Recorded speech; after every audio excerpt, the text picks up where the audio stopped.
Everyone, welcome to my channel. दोस्तों, मेरे channel में आप सभी का स्वागत है और जो न्यू सब्सक्राइबर है उनका हार्दिक अभिनंदन है। दोस्तों, कैसे हैं आप सब? मैं अंकिता जबलपुर से कर रही हूं आप सबका स्वागत। आप लोगों को मैंने आज दिखाई दिया है कि कैसे मैं अपने प्लांट्स की देखभाल कर रही हूँ। बारिश में थोड़ा सा बारिश का पानी लग जाए, थोड़ी सी उमस लग जाए, मेरे नन्हे नन्हे प्लांट्स जो है और ज़्यादा ग्रो कर जाएं।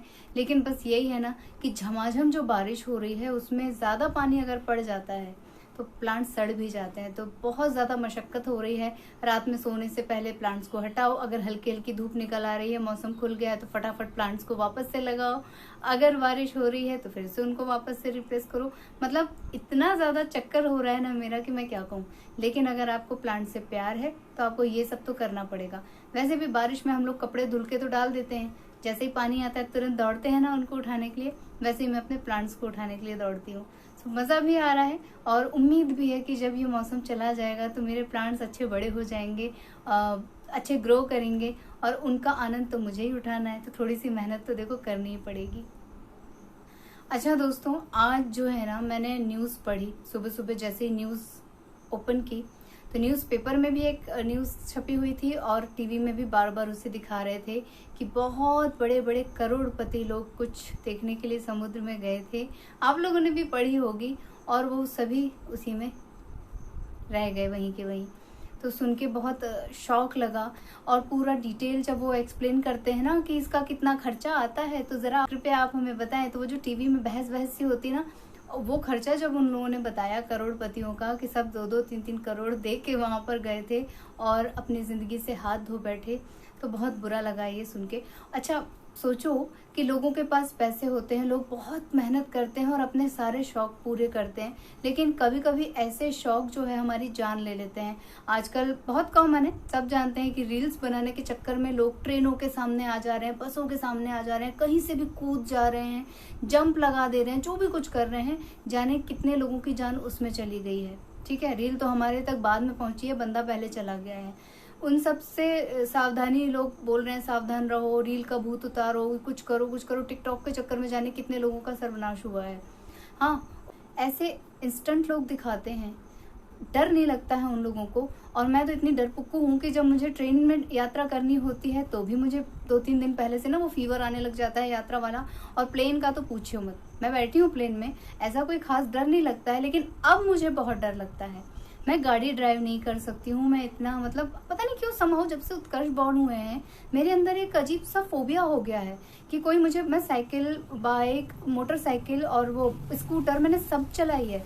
मारुति वैन मैं चलाती थी, हमारे यहाँ तब मारुति हुआ करती थी, तो मारुति वैन से ही मैंने सीखा था चलाना और मैं इतना कॉन्फिडेंटली चलाती थी। बट आज की डेट में मुझे स्टीयरिंग दे दो, सारा लेवल गायब हो गया है, बिल्कुल नहीं चला सकती हूँ। पता नहीं क्या हदस आ गई है, क्या हो गया है मेरे मन में।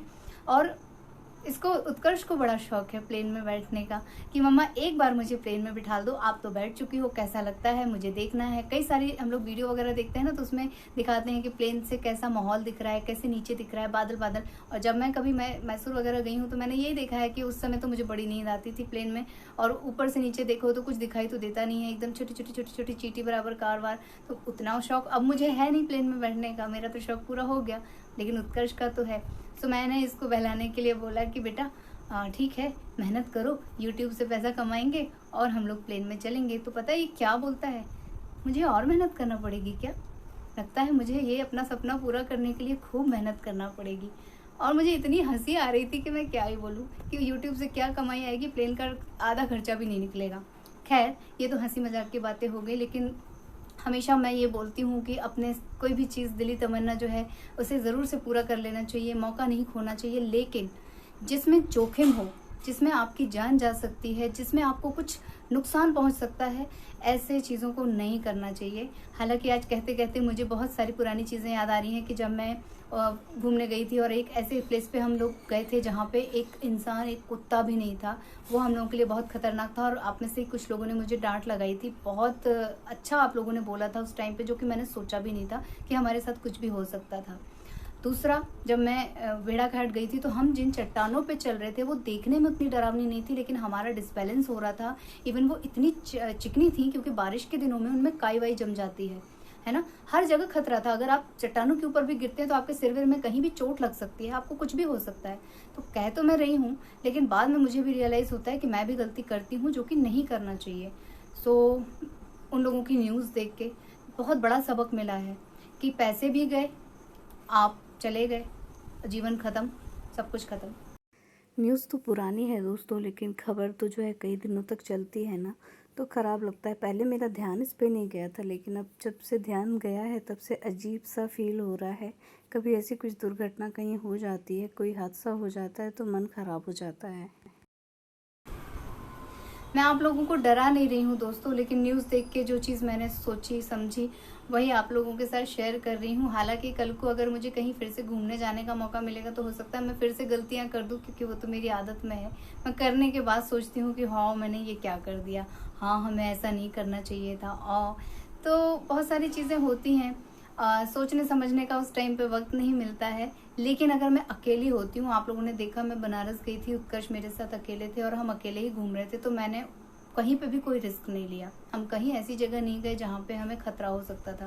लेकिन विवेक जी साथ में होते हैं तो हो जाता है, मुझसे लापरवाही हो जाती है।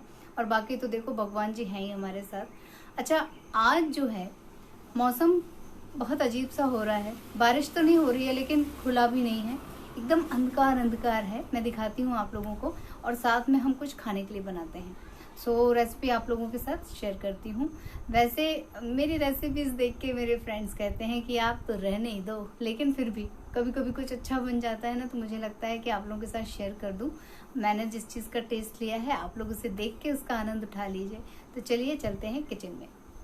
जाने से पहले उत्कर्ष आपको अपनी एक कविता सुनाना चाहते हैं, सुनाइए जी। रिमझिम बरसा पानी, देखो आ गई वर्षा रानी।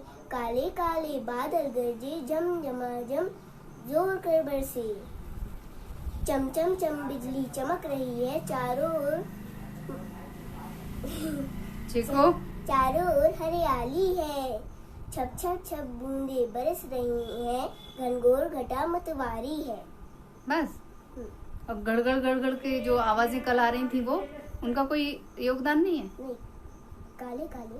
तो काले काले क्या होता है? कल तो अंधेरे में जो चमक रहा था ट्यूबलाइट जैसा, वो तो चमचम बिजली चमक रही है। गड़गड़ आवाज जो आई थी वो गड़गड़ सुड़सुड़ कुड़कुड़। दोस्तों बहुत तेज़ बारिश हो रही थी और लाइट नहीं थी, जिसके लिए फिर हम लोगों ने केवल दाल और इडली बनाई है और नारियल की चटनी। सोचा तो था कि कुछ अच्छा सा चटर पटर बनाया जाए, लेकिन वही ढाक के 3 बात हम लोगों को इडली बनानी पड़ी, क्योंकि यहाँ इतना पावर कट हो रहा है, दिन भर से लाइट जो है गोल हो रही है। सो लगा कि पता नहीं इन्वर्टर ख़त्म ना हो जाए, तो जो जल्दी से बन सके बस वही बना लिया जाए, क्योंकि दिन में तो हम काम कर सकते हैं, रात में अगर कुछ प्रॉब्लम हो जाए तो फिर अंधेरे में काम नहीं होता है। सो यही हम लोगों ने आज फाइनली बना लिया। सो दोस्तों आज इसी के साथ मैं अपना व्लॉग यहीं पे एंड कर ले रही हूँ। आप लोगों से ले लेती हूँ विदा। मिलूंगी अपने नेक्स्ट वीडियो में, तब तक के लिए take care, tata bye bye. थकान हो रही है, अब नींद भी आ रही है। सो आप लोगों को शॉर्ट में गुड नाइट दोस्तों, अपना ख्याल रखिएगा, बाय बाय। अरे तुम तो बोलो। Bye bye and thank you for watching.